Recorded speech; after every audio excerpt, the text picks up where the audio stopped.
And then we discussed about design strength of material. As per IS 45636.3.1, design strength is nothing but characteristic strength divided by partial safety factor for that particular material. Similarly, we also defined what is design load. Design load is always characteristic load multiplied by the partial safety factor for the load. And we have also discussed how design load is also called factor load or limit load. Similarly, the characteristic load is also called working load or service load. In the working stress method, you will use only this bottom one, characteristic load or working load or service load. In the limit state method, you will always use design load, factor load or limit load. Okay. So the design load, factor load, limit load is used in limit state method. Characteristic load or working load or service load is used in working stress method only.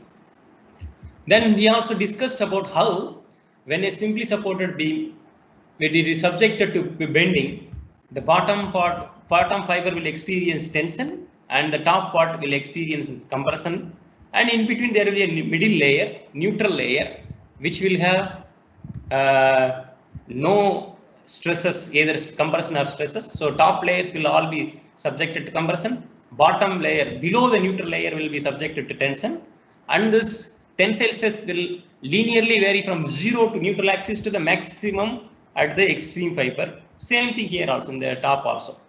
Okay. So and we also saw how we fabricate reinforcement cage for a simply supported beam. And then we also see this is a reinforcement cage, a sample reinforcement cage. These are the bottom reinforcements and these are the top reinforcements, or this is called hanger bars or anchor bars in a singly reinforced section. This is for tensile bars. This loop is called the link. This link is called stirrups. This has two functions. The stirrups will hold all this reinforcement in its position, because the stirrups is used to tie all this reinforcement through either through the weld or through the steel wire. Okay, here it is welded, but normally we do very rarely do welded. Mostly we will do by steel binding wire itself. So this stirrups has two functions. It will hold all the reinforcement in its position, and also this stirrups will take shear force. It will add shear resistance to the beam. So tensile reinforcement is designed for a bending moment, and this vertical stirrups is designed for a shear force. That we will study in unit 3. But just now you should know this stirrups is has two purpose: to hold all the specimen in its position and as well as to take care of shear force in arising in the element. Then we also see these are all how the cross section of the beam looks like. Like this is the entire beam in a schematic view. Now these are the bottom tensile reinforcement, these are the top reinforcement, these are the stirrups. Now cross section will looks like this. If you take the beam cross section, if you look like this is a cross section beam. And if you look through the span cross section, this is the longitudinal section. The bottom bars are, this bottom one is the representation of these all 4 bars. These vertical lines are stirrups placed at a certain spacing. The spacing will be maybe uniform, may not be uniform for a particular reason. If you see here, the spacing here is from here to I don't know whether you are able to see or not, but I will see here. Here, if you see the spacing, okay. In this one, the stirrup spacing is less, but if you see here, the stirrup spacing is more. That is for a specific reason. We will discuss later on why stirrup spacing is more at particular place and less at some other place. We will discuss all this thing in detail in future. So we also discussed, like, this is the width of the beam. Small b is the width of the beam. Capital D is the overall depth of the beam from top of the fiber to the bottom of the fiber. This is a concrete beam, and these rounds are tensile steel, main tensile steel. This is a link or stirrups. The top rods are hanger bar or anchor bars, right? And also we discussed about what is clear cover, what is effective cover. What is effective depth? What is overall depth? Overall depth is from top fiber to the bottom fiber. Effective depth is from top compression fiber to the centroid of the main steel. That is effective depth. Mostly in our calculation and design, we will be using the effective depth. So you should know what is the effective depth. Effective depth is the vertical distance between the extreme compression fiber to the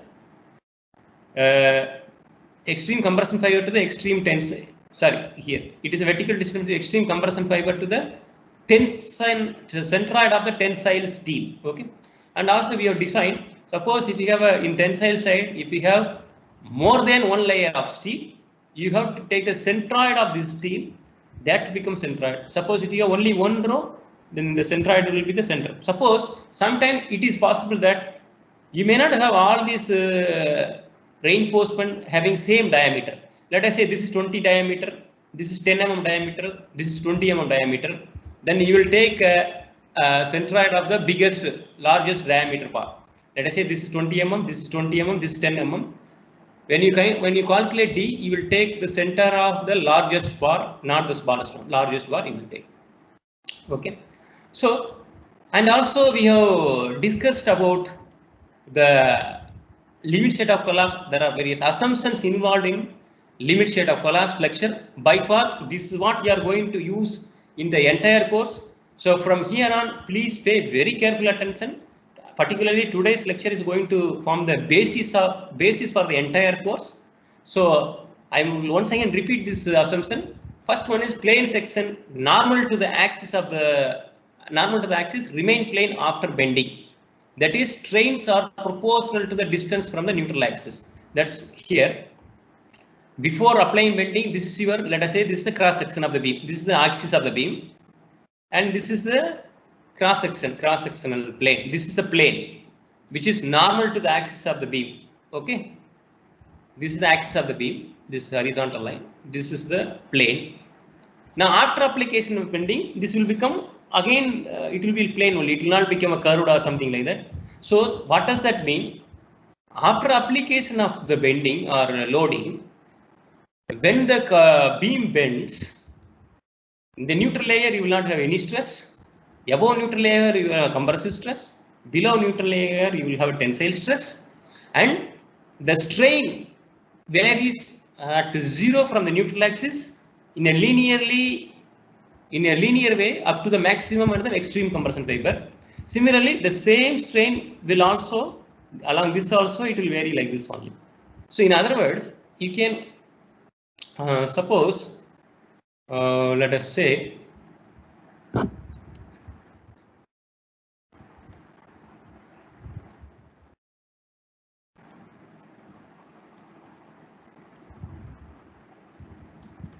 so I can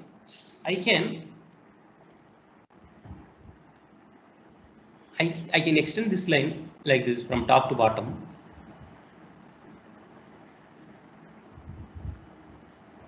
From the top of the beam till the bottom of the beam, the strain varies linearly like this. This is the strain, like for example, I will draw.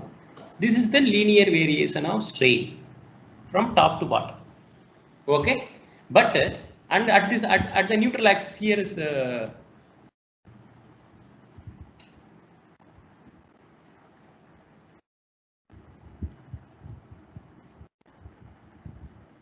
neutral axis where the strain is 0. When you go away from the neutral axis, your strain is keep on increasing, and at this place you have maximum. That maximum value is given as 0.0035. That is in assumption 2. It is there. The maximum strain in the compression side is, please mute, 0.0035. Okay. Now, as for assumption 4, the concrete tensile strength is neglected. Okay, tensile strength is neglected. So this is the tensile zone, this is the compression zone.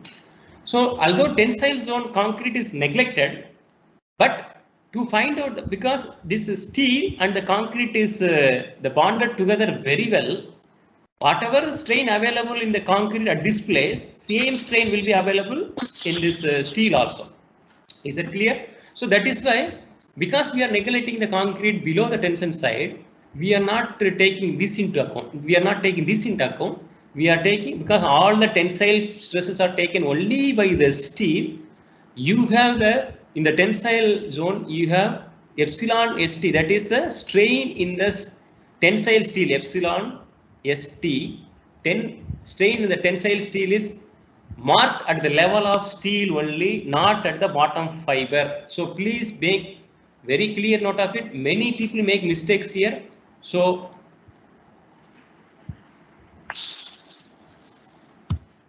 here, I erase this one. Remember here the strain value here, epsilon st, is at the level of the steel. That means at the level of the effective depth. Let us say this is your, sorry,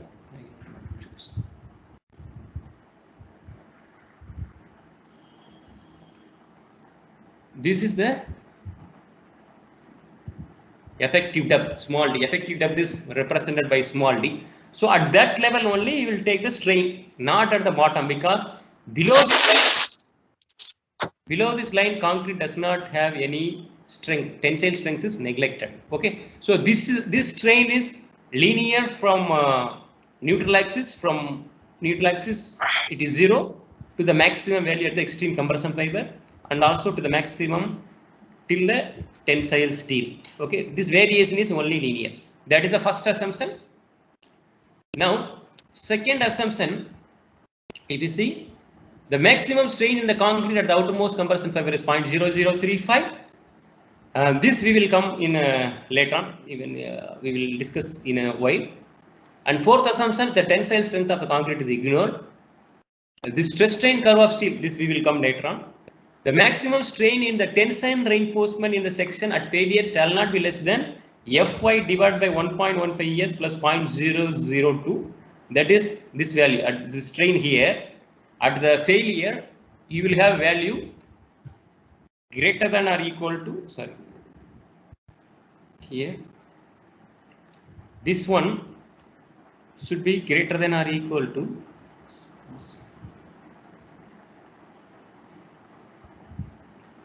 Fy divided by 1.15 ES plus 0.002.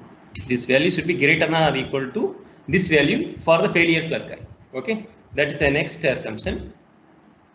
Now here, lastly, you see the embedded reinforcement is bonded with the concrete. Even when the section is completely cracked, the strain in the reinforcement is equal to the strain in the concrete at the same level. That's what we discussed some time back. The strain in the concrete at this level, whatever the strain in the concrete, same will be the strain in the steel also.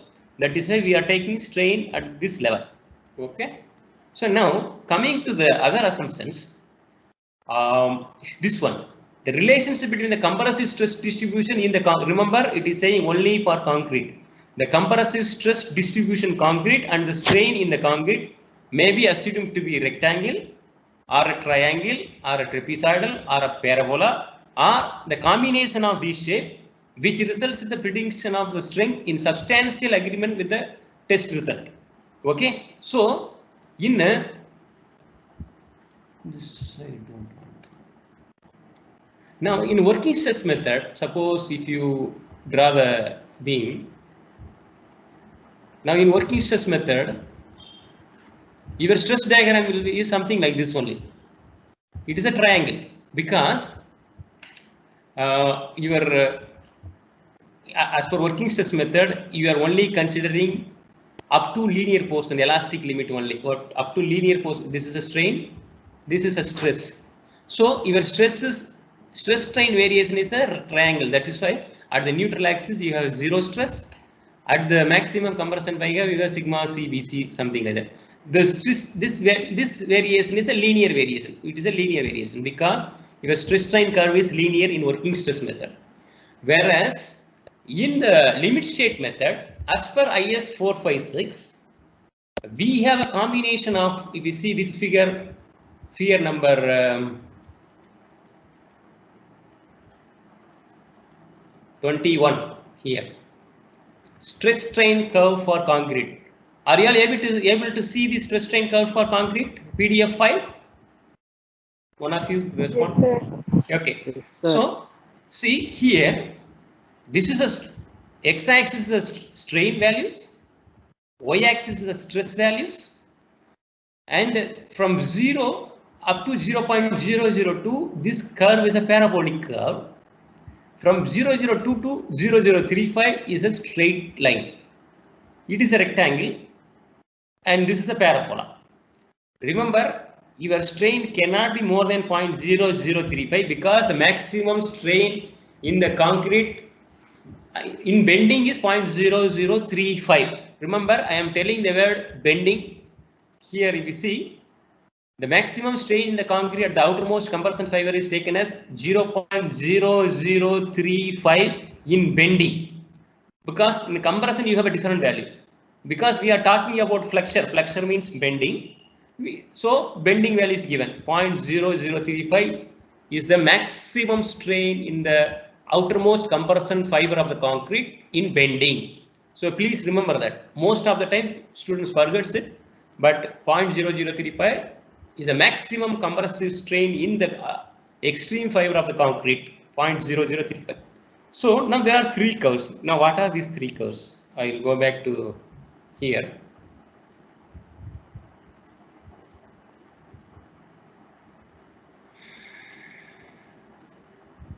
Okay, now stress strain curve for concrete. Please understand from here on, please pay very careful attention because you are going to derive many equations based on this curve, and that is being used in all the units. Now it is given in figure 21 of IS 456, page number 69.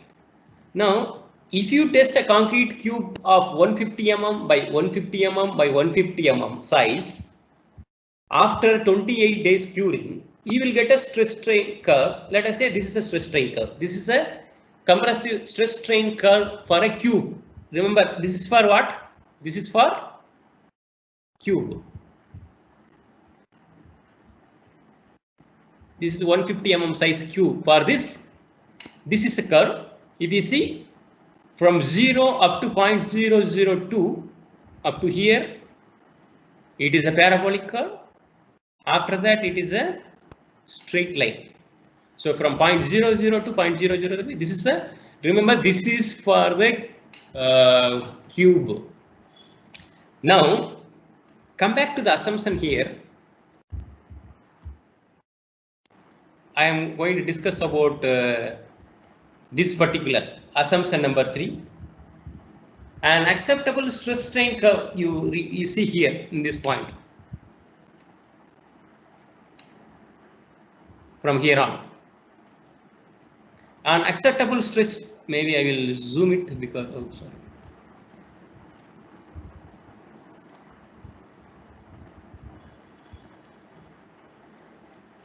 An acceptable stress strain curve is shown in figure 21. For design purpose, see, this is the most important sentence.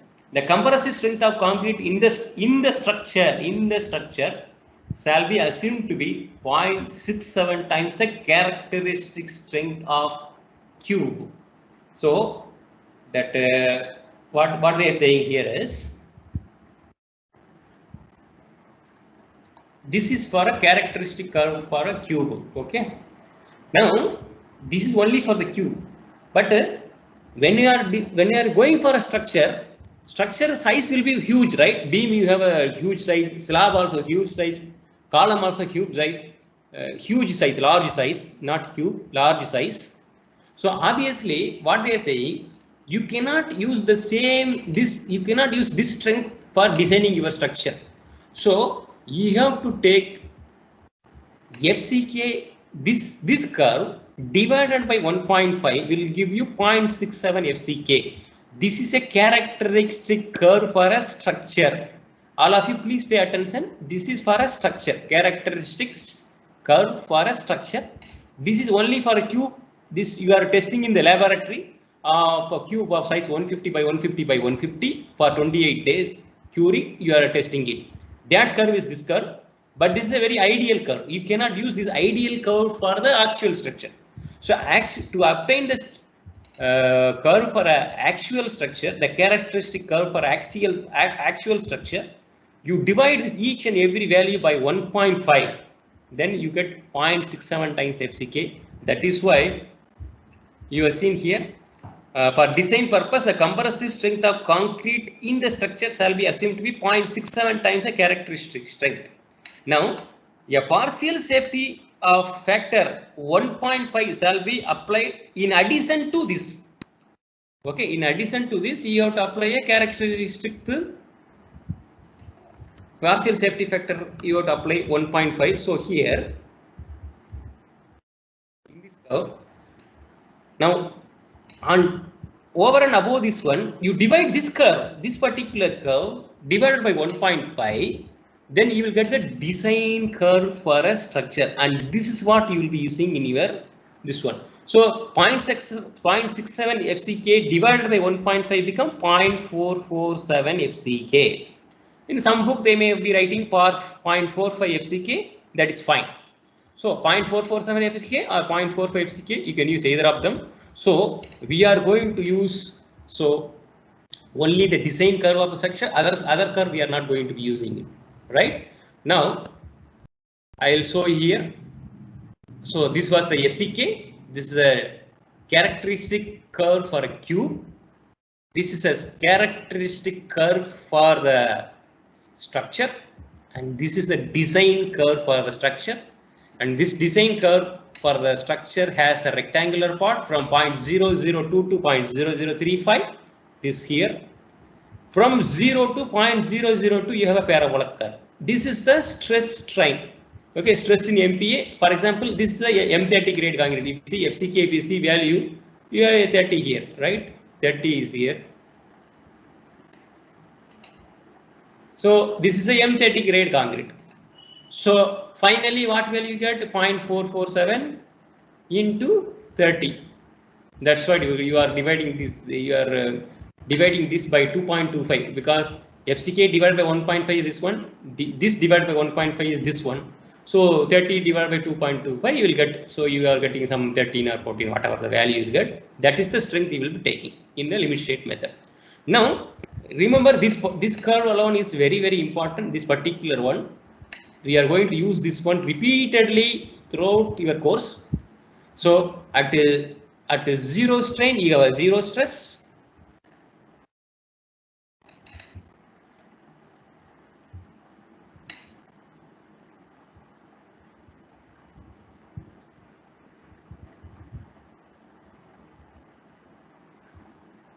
At a zero strain, you have a zero stress. At 0.002 strain, you have a, what is this value? This value is 0.447 FCK. At 0.002, you have 0.447 FCK. At 0.0035, you have 0.447 FCK.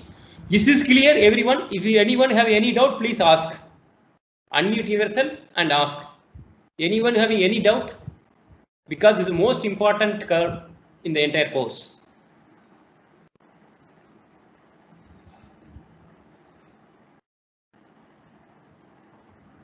Sir, explain once again, sir. Okay, so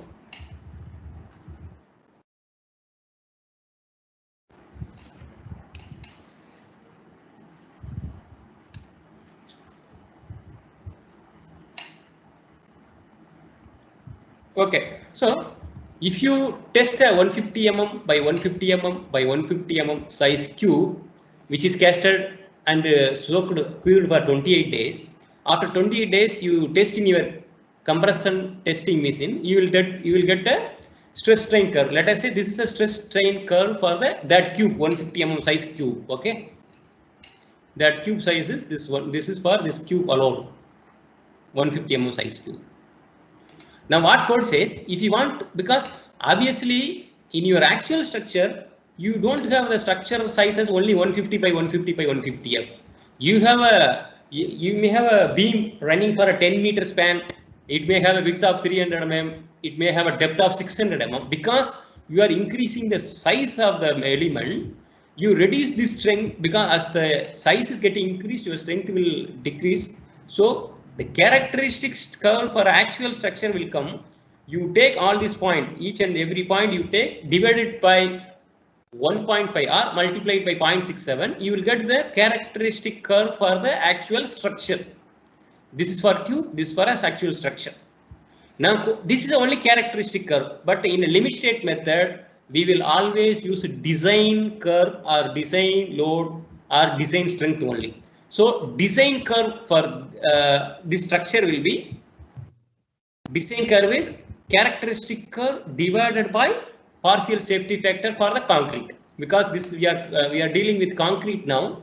So design, this is a concrete characteristic curve, this one, divided by 1.5. This is the partial safety factor for concrete. This is gamma m is equal to 1.5. It is for concrete. This 1.5 is not for concrete. This is not for concrete. This is for shape. Because this is a cube shape and this structure is some other shape, large shape, large size. So this 1.5 is for the shape factor. This 1.5 is the partial safety factor for the concrete. Is that clear? So it has a two. This is what we will be using. This design curve what we will be using throughout our course. We will not use any other thing. We will use only design curve. And this has parabolic part from 0 strain to 0.002 at and the maximum stress is 0.447 FCK only. We will go up to 0.447 FCK. So at 0 strain you have a 0 stress, at 0.002 strain you have a 0.447 FCK stress, at 0.0035 strain you also have a 0.447 FCK, and this is what you are going to use in your design. Is that clear? Yes, sir. Okay, now remember the ultimate strain in the concrete is only 0.0035, and this parabolic, what is the equation for this parabolic? This equation for this parabolic is given here. Remember, this equation is not given in your code, so you have to note it down or you take it from the material. This PDF is already uploaded in your canvas. So if you want to find out FC is the stress, FC is the stress,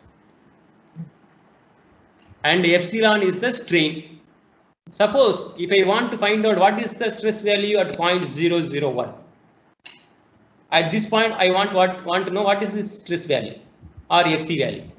So 0.447 into FCK. FCK must have been given in here. FCK value is 30. Let us say M30 grade must have been given. That is why it is coming 30. So FCK is 30. 2 into epsilon value here is I am interested for 0.001. So 0.001 I will substitute it here. If I substitute in this one, I will easily get what is the value of stress at a particular point. So if you put epsilon is equal to 0, obviously the entire term will be 0. If I put epsilon is equal to 0.002 here, this will become 1, this will become 1. So 2 minus 1, 1. So 0.447 into FCK into 1, that is 0.447 FCK. Okay, so this is the equation. Please remember this. Now, compression stress block for concrete. Now, what I am doing is I am just rotating this one.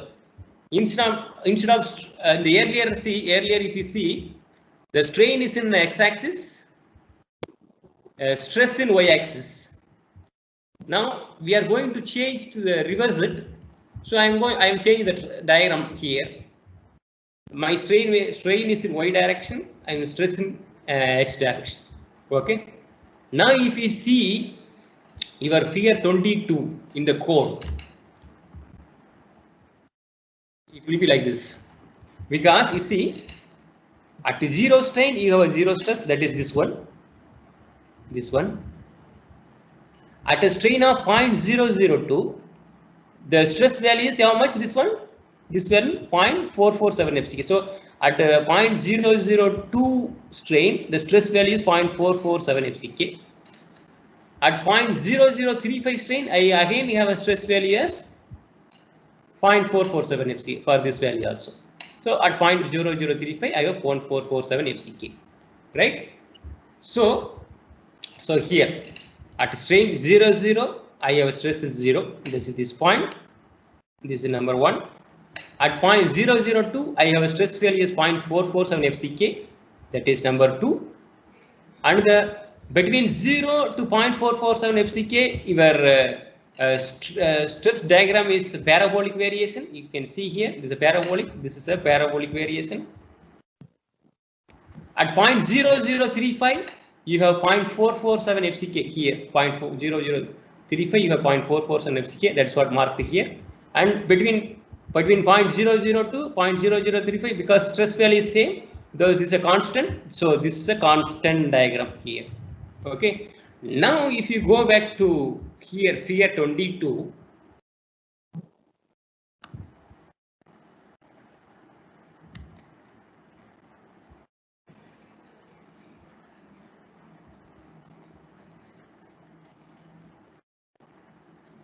See here. This is the stress diagram. Stress block parameters. We will see how these values and all came. We will see. See, this is 0.447 FCK. This is a rectangle part. This is a parabolic part. This is zero stress. Right? So remember, this is only compression stress block. This is only compression stress block because concrete can take only compression strength. Tensile, it cannot take any tensile strength. Tensile strength is neglected, so you don't have any tensile stress block for concrete. Entire tensile stress is taken by the steel only. So that is why. Now this is same thing again. This is for a cube. This is for a structure. Characteristic curve. This is for the design curve. 1.5 is a partial safety factor. So here they use 0.45 FCK, but it should be 0.447 FCK. You can use also 0.45 FCK. Okay. So now let us say this is your cross section of the beam, where B is the width of the beam, D is the overall depth from top fiber till the bottom fiber. That is overall depth. Remember, this is it from top to bottom fiber. This is a cross section of the beam. So here it is written B is the width of the beam, D is the overall depth of the beam. Now I am drawing a line at the level of steel here. Here if you see, I am drawing the line at the centroid of the steel. I am not drawing at the bottom level because concrete is neglected at the tensile zone. So if you see, you have only concrete here and pretty much you will have only tensile steel. In some book, they may not have given all these things. Okay, they may not have given the stirrups and all these things, but everything one and the same only. Now this is the top fiber of the top compression fiber. This line is top compression fiber. Now the distance between the top compression fiber and the centroid of the tensile steel is called the effective depth. That is D is called the effective depth that you can see here. D is the effective depth. Now this one, this dotted line is the neutral layer or neutral axis. Okay. Now the neutral axis depth is defined by the, as per the code, it is defined by the capital X suffix U. Capital X suffix U. This is the depth of neutral axis or neutral axis depth that I have represented here. XU is the neutral axis depth. X suffix U is the neutral axis depth from the compression fiber. Remember, this is from the compression fiber till the neutral axis. That XU is called depth of neutral axis XU. In other words, it is called actual depth of neutral axis. Now, if you draw the strain curve, so I'm going to erase this. So this is your strain. As I told you, the strain will vary linearly from top to bottom. At the maximum strain in the extreme compression fiber in bending is 0.0035, which is per assumption 2. As per assumption 2. Now this is at 0.00. We have just marked it because in our stress strain curve we have 0.002, 0.002, 0.0035 is there for concrete. That's why we marked 0.002, 0.0035. Now this is the strain in the tensile steel. T for tensile, S for steel. So in the tensile steel, the strain value is, this is a strain diagram.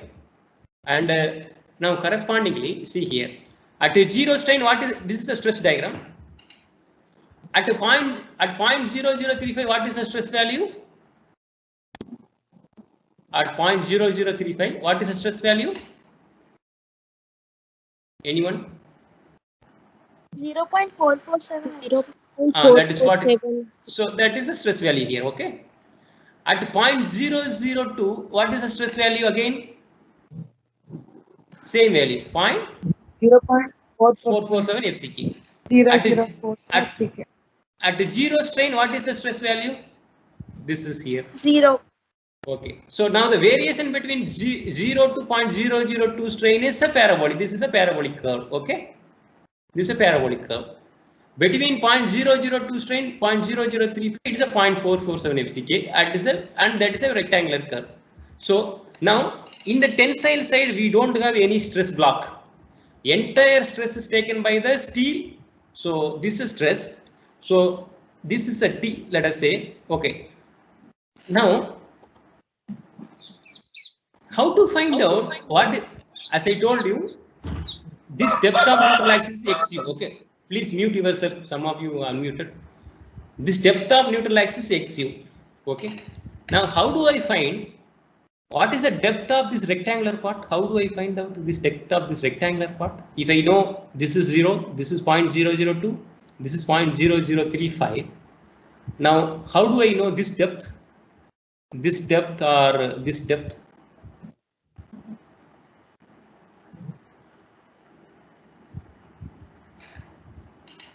Let us say this is O, this is A, this is B, right?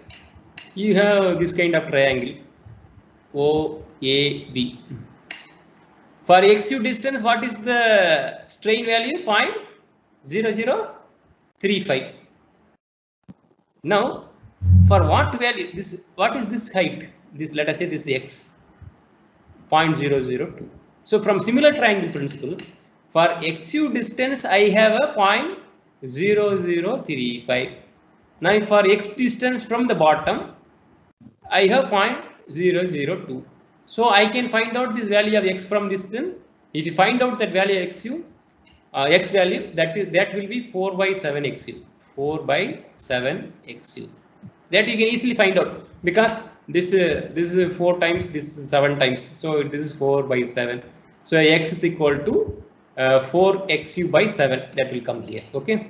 So your rectangular part is to a distance of 3/7 XU from the top, and the parabolic part is 4/7 XU. That I have written here. So I'm going to erase this. So this you understood how the 4/7 comes. This 4/7 comes from the similar triangle principle. For XU distance, you have this strain. For X distance, what is this strain? You have 0.002. You are finding out X value, that is 4/7 XU, and so remaining will be obviously 3/7 XU. Is that clear? Anyone having any doubt? If you have doubt, please ask.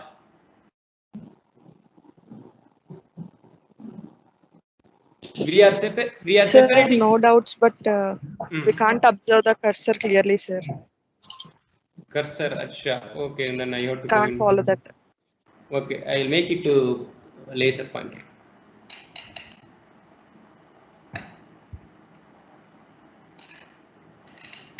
Now we are able to see. Yes, sir. So see, if you take 0, A, B, this is a triangle, right? Now for 0, A, B, X for XU distance, this is a neutral axis depth. The strain is 0.0035. Now for at a particular distance, you have a strain of 0.002. I want to know what is this distance. So from similar triangle principle, I can find out. For XU, it is 0.0035. Now for the X value, 0.002. So my X is 4/7 XU. Okay. So my parabolic part is 4/7 XU from the neutral axis. So remaining will be 3/7 XU. Is that clear?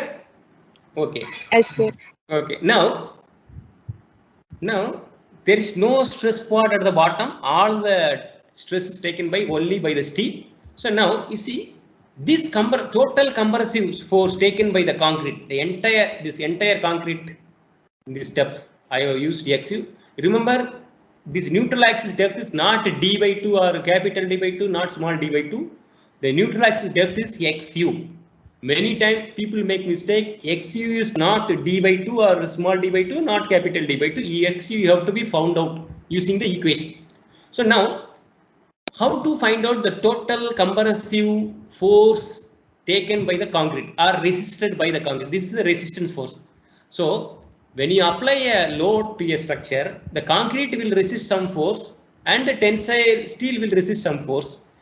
Together will form a resisting moment. Okay. So now, how to find out this is 0.36 FCK XUB? So for that, and it is at a distance of 0.4 to XU. This entire compressive force or the compressive force taken by the entire concrete will act at a distance of 0.4 to XU from the top. Then C is equal to 0.36 FCK XU into B. That you see in your stress block here. This entire compressive force is 0.36 FCK XU.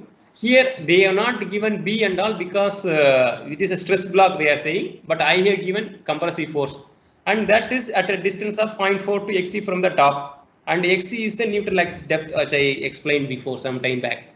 Okay, so this is the compressive stress block. Now here, this is a T. T is called a tensile force. Now for the section to be in equilibrium, your compressive force should be equal to the tensile force. Now see here. Okay, this is your stress block for concrete.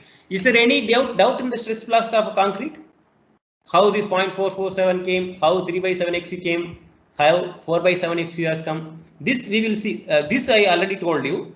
This we will derive in some time later. This also we will derive it. But this curve, are you able to understand this curve? How this it's a rectangular block and a parabolic block, and the strain is a linear variation from steel to extreme compression fiber. So I hope this is very clear and you should not be having any doubt about this. Now these are all a stress strain curve for a concrete. Okay, so we are focusing only on this design curve of a structure.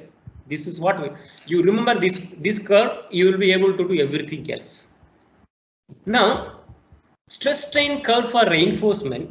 Suppose first you take up it is given as 23B of IS 4/6, page number 70. You have this curve. This is for a mild steel bar or Fe250 steel. You have a straight line from here to Fy. This is remember this is only characteristic curve. This is a characteristic curve. As usual, in the limit state method, you will take only the design curve. Design curve is characteristic curve divided by partial safety factor for a particular material. Because you are doing for a reinforcement, now your design curve will become like this. You divide this value by 1.15. See, this Fy divided by 1.5. Gamma S means gamma partial safety factor for a steel is 1.15. So F, this is a Fy. Fy is what is characteristic strength of steel means? Is it ultimate strength or yield strength for steel? Yield strength. Yield strength. So Fy is the yield strength, that is a characteristic strength of steel, divided by, because you are using steel, Fy divided by 1.15 will give you a design curve. So Fy divided by 1.15 is 0.87 Fy. So that is why 0.87 Fy. So you will be using only this design curve. This design curve will be used for anything. Now in a mild steel, because it's a straight linear portion, the Young's modulus of mild steel, 2 into 10 power 5 MPa, and correspondingly yield strain is 0.87 Fy divided by Young's modulus will become yield strain. Yield strain. This is mild steel bar. So this is very clear. Actually, if you see,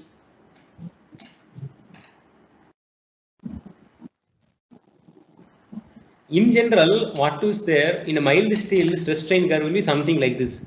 You have a linear part and then you have something like this, right? This, assume that this is a linear. This is the linear part. What we do is, this is the yield strength, the lower yield strength. Sorry. This is the lower yield strength. Let us say that is F. We will assume only the strength up to here. We will cancel all this. So that is why you are getting only this curve here. All this strain hardening portion is removed. Okay. So on this is the characteristic curve. On this you divide all this value by 1.15. You will get this design curve. So this design curve was we are going to use it. Okay. Now this is for mild steel, which is given in 23B. This is what we are going to use for a mild steel. Now for a high yield strength deformed bar, you have this kind of curve where, let us say this is your Fe 500 steel. From here to here it is linear. After that you have a parabolic person like this. It is a curve actually. It is not straight line. It is a curve. Now because we don't know exactly where the yield point is, in strength of material you must have studied. You take a proof strain value of 0.002. You take a 0.002 and draw a parallel line to the initial tangent. Then wherever it hits your characteristic, that is become yield strength. For a high yield strength deformed bar, you won't get curve something like this, because here and all yield is very clear. But in this steel, you will not find out yield is where the yield is taking place. You will not know exactly. To figure out that, you have this 0.002 proof strain value you take, and take these two are parallel. Wherever it hits the stress strain curve, that is taken as yield strength. Now this is the characteristic curve. So similarly, you divide all these things by 1.15, you will get 0.87. This value is Fy. So this divided by 1.15 will be 0.87 Fy here. Right? Now this is the yield strain will become this one here. This is the yield strain. Now yield strain is given by this formula, 0.002 plus 0.87 Fy by Es, because this part is 0.87 Fy by Es. This is 0.002. So together this is, because your yield strength is here. If you take this total distance, that is 0.002 plus 0.87 Fy by Es. That is in the code you will see this formula. Epsilon y is equal to 0.002 plus 0.87 Fy by Es. Okay, so we are going to use only the design curve, not characteristic curve. So this is the stress strain curve for the steel. Now there are some very important parameters from concrete stress block. First one is limiting depth of neutral axis. Second one is actual depth of neutral axis. This is called XU. Limiting depth of neutral axis is called XU max or XU limit.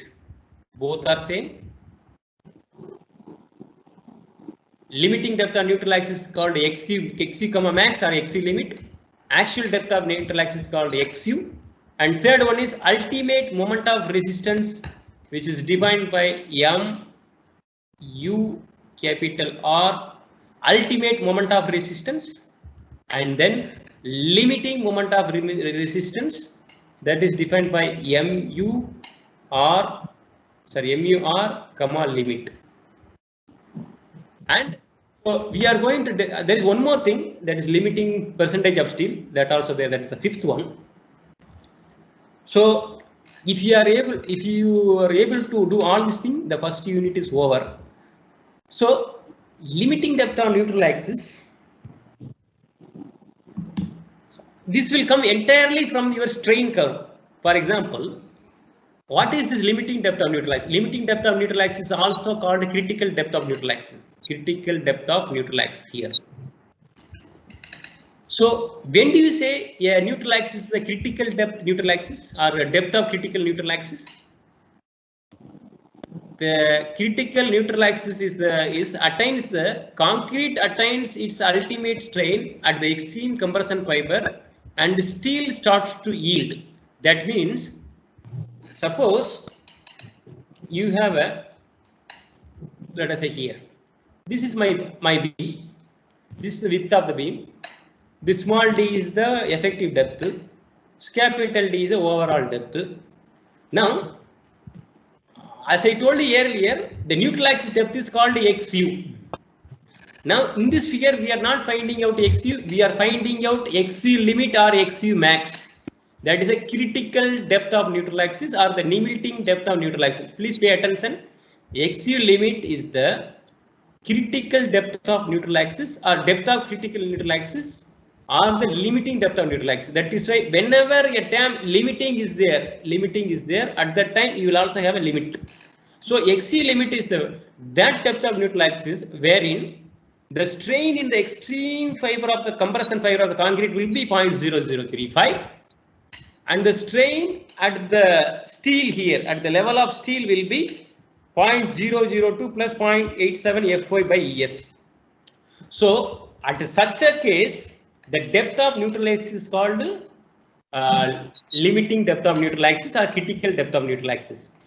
I will repeat. In a situation, you are loading your beam or a slab.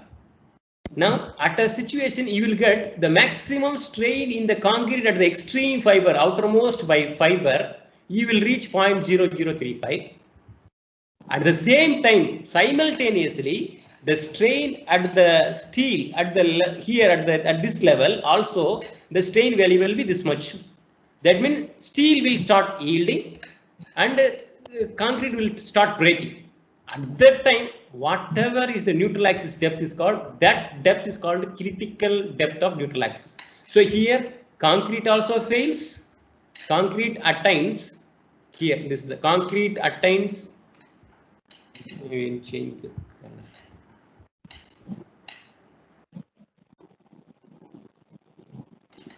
Here you see concrete attained its ultimate strain at extreme compression fiber and steel starts to yield because steel has attained this much strain. Code says your steel starts yield as soon as the strain reaches this value. Okay, so concrete will fail and steel yields. Steel starts yielding and concrete starts failing, compression failure. It will start crushing and all.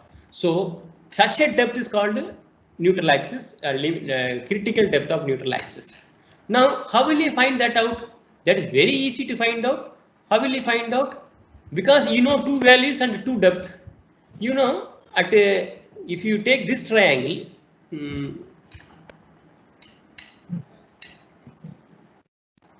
if you take this top triangle, for XC limit, the strain is 0.0035. So remember, E is 2 into 10 power 5 MPa for steel. For this steel here, for this equation, ES is 2 into 10 power 5. Now, based on assumption from similar triangle, for XC limit, the strain is 0.0035. Now, this is now for bottom triangle, D minus XC limit, because total is from here to here is D effective depth. So obviously, just this one is D minus XC. For D minus XC limit, the strain is this value 0.002 plus 0.87 Fy by Es. Is there any doubt in this one? Anybody? This is a simple principle. Mr. Anand Kumar. Any doubt? Anand?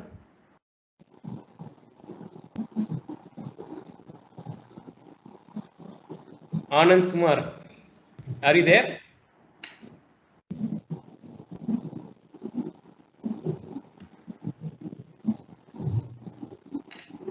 Sir, yes, sir. Is there any doubt? Any doubt? No. No. Okay. Turn off your mute your mic. Thank you. So now if you reorganize, if you take this one and reorganize it, if you keep XC limit by D on one side, then you will get this kind of 700 divided by 1100 plus 0.87 Fy. Because ES is 2 into 10 power 5. You multiply this 2 into 10 power 5 is here, you will get all this 1100. Okay. And 2 into 10 power 5 multiply this one, you will get 700. So XC limit by D is equal to 700 divided by 1100 plus 0.87 Fy. This is the common equation. Now from this, suppose if I have a Fe250 steel, what is the Fy value for Fe250 steel?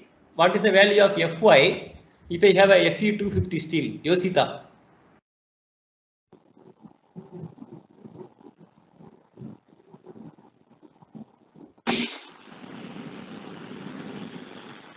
Yosita, are you there?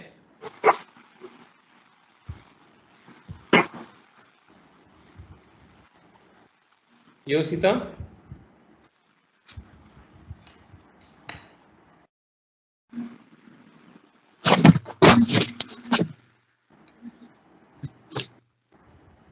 Are you there? Roll number 6.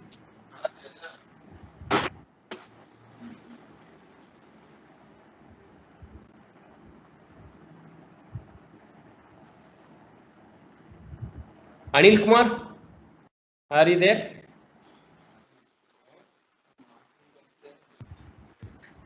Others, please mute. Anil Kumar.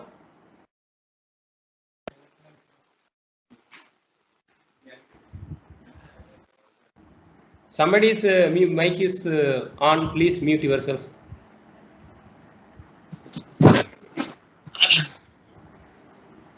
Hello?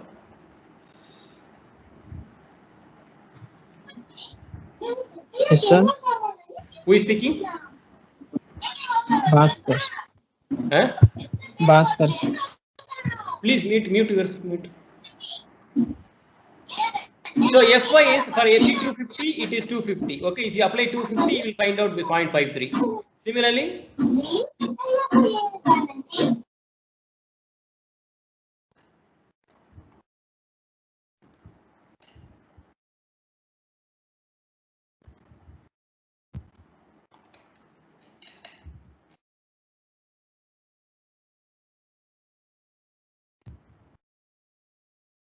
okay, so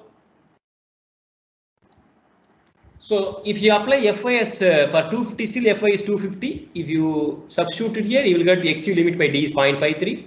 For 415, if you substitute 415, this XU limit by D is 0.48. Similarly, for Fe 500 still, you will get 0.46. Why it is XU limit by D? Why they are finding out is, so if you know this for Fe 250 is 0.53, so XU limit is 0.53 into D. Similarly, for Fe 415, it is 0.48 D. For Fe 500, XU limit is 0.46 D. Okay, so this is how you derive this equation. Many times this derivation is asked, so please remember. So these values are given in your code, page number 70. All of you can refer to your code, page number 70. You can easily see all this value, whatever I discussed, limiting depth of neutral axis. You will see right here.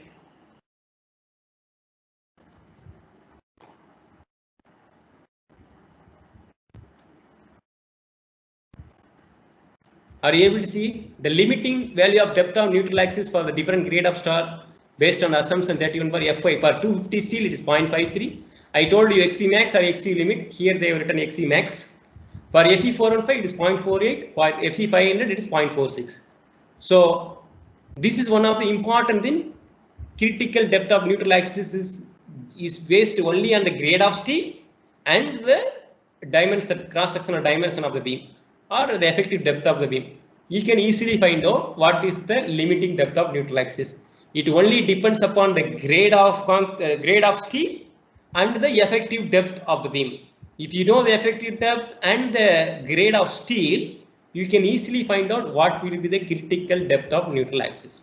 So we will stop with this one and we will continue tomorrow.